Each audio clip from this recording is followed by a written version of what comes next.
The cold wind off the Atlantic whipped around the rocky shoreline of Seguin Island, pushing the air deep into the bones of anyone who dared venture close. The Seguin Island lighthouse stood tall, its weathered white walls a stark contrast against the gray sky.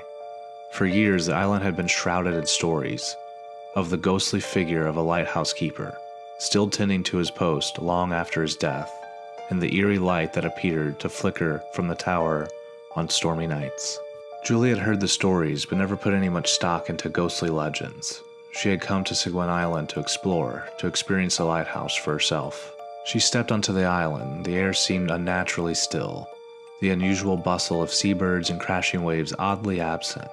The only sound was the rhythmic pulse of the foghorn in the distance. She made her way towards the lighthouse, the stone path winding up the hill towards the tower. The tower loomed in front of her, its door ajar, as if inviting her in. Inside, the air was cool and musty, heavy with the scent of salt water and old wood. The circular staircase creaked beneath her feet as she ascended, the beam of her flashlight casting long, wavering shadows on the walls. She had finally reached the top. And that is when she saw him, a figure standing by the railing, his form solid but faded, as though he were both there and not there. His uniform was old-fashioned, the kind from a century ago, and his face was hidden in shadow, his eyes unblinking.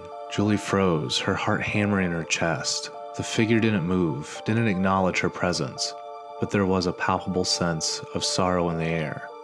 After what felt like an eternity, the figure slowly faded, disappearing into the cold mist that had begun to roll in from the sea. The lighthouse was silenced once more, but Julie couldn't shake the feeling that she wasn't alone. As she descended the stairs and left the lighthouse behind, she felt as though something was watching her, something that had never truly left.